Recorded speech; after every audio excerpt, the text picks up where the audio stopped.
एक आदमी तेजी से बाइक चला रहा था कि अचानक उसे सर पे चक्कर आया और वो चलती हुई बाइक से गिर पड़ा। जैसे ही वो गिरा उसको हाथों और पाँव पे झटके आने लगे। उसने अपनी जुबान काटी, उसके मुंह से झाग निकलने लगी और उसकी आंखों की पुतलियां ऊपर की तरफ जाने लग गईं। उसके इर्द गिर्द लोग जमा हुए, कोई उसे नाक में जुराब सुंघा रहा था, कुछ लोग तो उसकी वीडियो बना रहे थे। लेकिन किसी के जहन में भी नहीं आया कि इस बंदे को सीजर या मिर्गी का दौरा हो सकता है। दुनिया में हर 100 में से एक शख्स एपिलेप्सी या मिर्गी जैसी बीमारी का शिकार है, लेकिन अफसोस तो ये है कि लोग इसे जिन, जादू, डर या फिर ड्रामा भी समझते हैं। इस वीडियो में आज मैं आपको वो साइंटिफिकली बैक बातें समझाने चाह रहा हूँ जो आपको किसी भी वीडियो में प्रॉपरली नहीं समझाई गई थी, और वो है मिर्गी का सच, बिना किसी कंफ्यूजन, बिना किसी जजमेंट के। दोस्तों, मेरा नाम प्रोफेसर डॉक्टर अली मुफ्ती है। मैं एक साइकेट्रिस्ट हूँ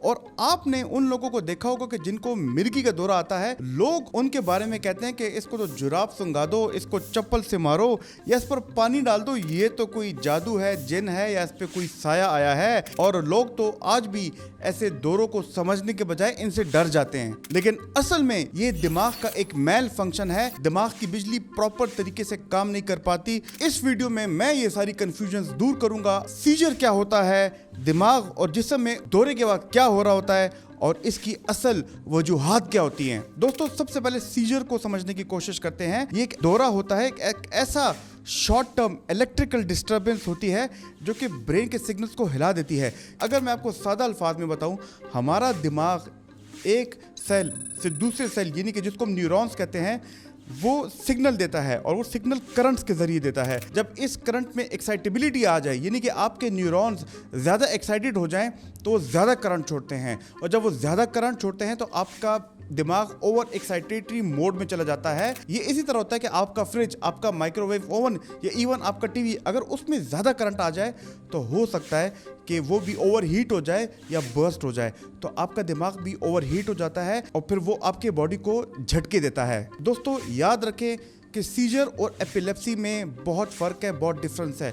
सीजर एक अलामत है, ये डायग्नोसिस नहीं है। जब भी आपके दिमाग में करंट ज़्यादा होगी, आपके बॉडी में सीजर आएगा। हर बंदे में, हर शख्सियत में सीजर की अलग अलग अलामत होती है। देखा यह गया है कि सीजर आने से पहले आपको ऑरा के सिम्टम्स आते हैं, यानी कि जब भी आपको दौरा आता है उससे पहले लगता है कि आपके कानों में सीटियां बज रही हैं, आपको आंखों में कुछ अजीब अजीब सी फ्लैशेस आ रहे हैं। दोस्तों, जैसे ही सीजर आता है, झटका आता है, तो देखा यह गया है कि लोग हाथों को और अपने पाँव को झटके देते हैं। इनको टॉनिक क्लॉनिक भी कहते हैं, यानी कि टॉनिक जब वो सख्ती से कॉन्ट्रैक्ट हो जाते हैं और क्लॉनिक जब वो छूट जाते हैं। उनके मुंह से झाग निकलती है, वो अपने जुबान को भी काट देते हैं और उसके साथ साथ उनकी आंखों की पुतलियां, जिनको हम प्यूपिल कहते हैं, वो भी ऊपर की तरफ चली जाती हैं। ये भी देखा गया है कि जिन लोगों को जोर से झटके आते हैं उनका छोटा या बड़ा पेशाब, यानी कि यूरिन और स्टूल्स भी निकल जाते हैं। जब भी झटका आता है, सीजर आता है, यानी कि इलेक्ट्रिकल एक्टिविटी आपके ब्रेन में बहुत ज्यादा हो जाए, तो ये कम से कम 1 मिनट, 2 मिनट या मैक्सिमम 4 मिनट तक होता है। अगर 4 मिनट से ज्यादा का कोई सीजर आया हो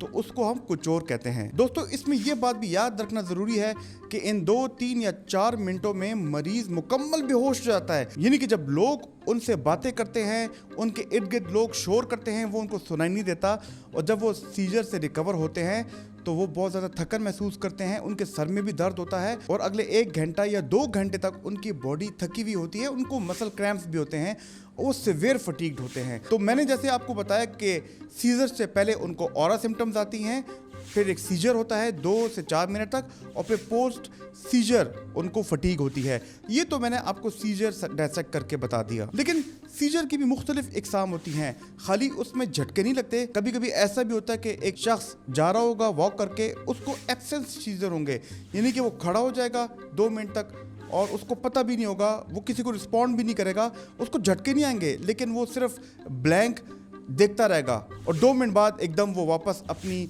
कॉन्शियस में आएगा, उसको होश आएगा। लेकिन इसके साथ साथ मायोक्लोनिक सीजर भी होते हैं, यानी कि एक बंदा बैठा होगा, उसको बेहोशी तो नहीं होगी, लेकिन उसके जिस्म का एक खास हिस्सा वो मुड़ेगा। वो हिस्सा आपका ये बाजू भी हो सकता है, उसको यहाँ पे झटके आएंगे, वो आपका एक पाँव भी हो सकता है, उसको वहाँ पे झटके आएंगे, बल्कि ये भी हो सकता है कि वो आपका एक गर्दन हो, आपको यहाँ पे झटके आएंगे। इसको मायोक्लोनिक सीजर कहते हैं, जिसमें आपकी जिस्म की पूरी बेहोशी नहीं होती। आपने अब जान लिया कि सीजर जब भी होता है दिमाग के अंदर कोई ना कोई हंगामा हो रहा होता है, दिमाग की अंदर की एक्साइटेबिलिटी होती है और वो आपके बॉडी से जाहिर होती है।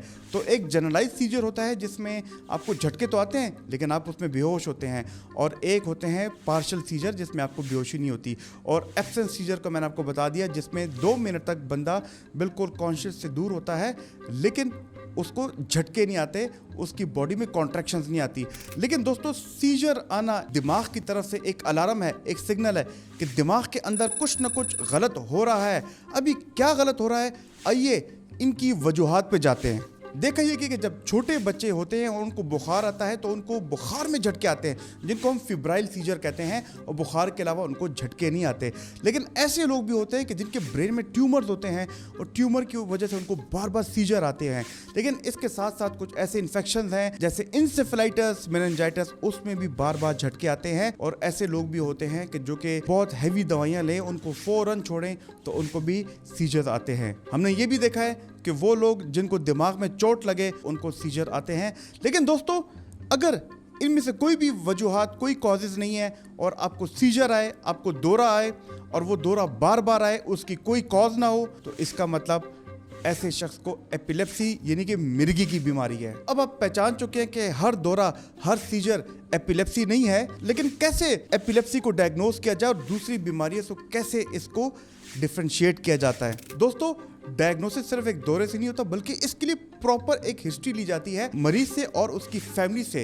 लेकिन इसके साथ साथ ये भी बहुत ज़रूरी है कि हम इलेक्ट्रोएन्सेफेलोग्राम, जिसको हम EEG कहते हैं, ये भी करें और उसमें भी देखें कि दौरा वाकई आता भी है कि नहीं। और उसके लिए ये भी ज़रूरी है कि जब भी ऐसा सीजर आए तो उसके 30 मिनट से 45 मिनट के अंदर हम ब्लड प्रोलैक्टिन लेवल्स करें, क्योंकि वो दौरे के फौरन बाद हाई होता है और फिर कम हो जाता है। लेकिन इसके साथ साथ हमारी डायग्नोसिस को मजीद पुख्तगी देने के लिए हम CT स्कैन या MRI स्कैन भी कराते हैं, ताकि हम एक्सक्लूड कर सके वो ऐसी कॉजेज जो कि ख़तरनाक हो सकती हैं। ये सब जान के हमें पता चलता है कि मरीज को एपिलेप्सी, मिर्गी की बीमारी है कि नहीं। अब सवाल उठता है कि इसका इलाज क्या है और कब तक है। तो दोस्तों, इसके इलाज में सबसे पहले आती हैं एंटी एपिलेप्टिक मेडिकेशंस। इनको हम मूड स्टेबलाइजर्स भी कहते हैं। इनमें सोडियम वेलप्रोएट जो कि एपिवाल के नाम से मशहूर है, लेमोट्रोजीन और कार्बामेज़ापिन जो कि टिग्राल और टेरल के नाम से मशहूर है। ये बड़ी मशहूर दवाइयां हैं, लेकिन इसके अलावा लेकोसामाइड और टोपारामेड भी बड़ी मशहूर दवाइयां हैं जो कि हम एपिलेप्सी की दवाई में देते हैं। याद रखिए कि जब एक दफ़ा दौरा आए तो इसका ये मतलब नहीं कि हम मरीज को डायरेक्ट ही एंटी एपिलेप्टिक मेडिकेशन पे डाल दें। अगर मरीज को दूसरी दफ़ा दौरा आए और वो दौरा उसकी ज़िंदगी को मुतासर करे तो फिर उसको हम दवाइयों पे डालते हैं। लेकिन दोस्तों, याद रखिए कि अगर हमने एक दफ़ा दवाई दे दी तो वो दवाई कम से कम 2 साल तक मरीज़ ने लेनी होती है और वो सिम्टम फ्री टाइम होना चाहिए।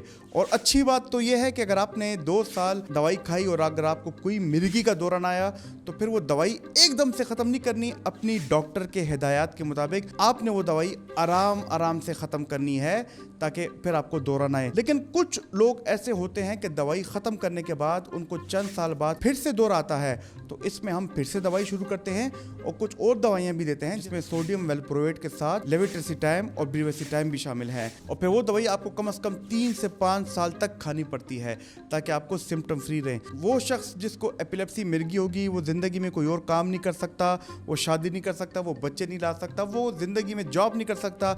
ये इंतहाई गलत है। लाखों ऐसे लोगों को जानता हूँ, बल्कि ऐसे स्पोर्ट्समैन भी हैं, एथलीट्स भी हैं जिनको एपिलेप्सी है और वो ज़िंदगी में उन्होंने नाम कमाया है। आप गूगल कर सकते हैं। वो लोग जो कि अपनी नींद पूरी नहीं रखते, वो लोग जो दवाइयाँ टाइम पे नहीं खाते, उनमें फिट्स वापस आते हैं। और वो लोग जो कि स्ट्रेस बहुत ज़्यादा लेते हैं, स्ट्रेस की वजह से भी उनमें दौरे वापस आते हैं। दोस्तों, अगर आपको हमारी मिर्गी एपिलेप्सी वाली वीडियो पसंद आई है, आप यहाँ तक पहुँच चुके हैं, तो इसके इलाज को लेकर मैंने सोडियम वेलप्रोएट एपिवाल वाली वीडियो भी बनाई है। ये उसका लिंक है, थंबनेल है, ये वाली भी वीडियो देखना क्योंकि इस दवाई को लेकर सारी कन्फ्यूजन मैंने दूर कर दी है। दोस्तों मेरी कोशिश रहेगी कि आपकी मेंटल हेल्थ अवेयरनेस को मजबूत करूं, आपको साइकोलॉजिकल रेजिलियंस बनाऊं। इस सफ़र में हमारा साथ दीजिएगा। अल्लाह ताला आपका हामी नासिर हो। खुदा हाफिज़।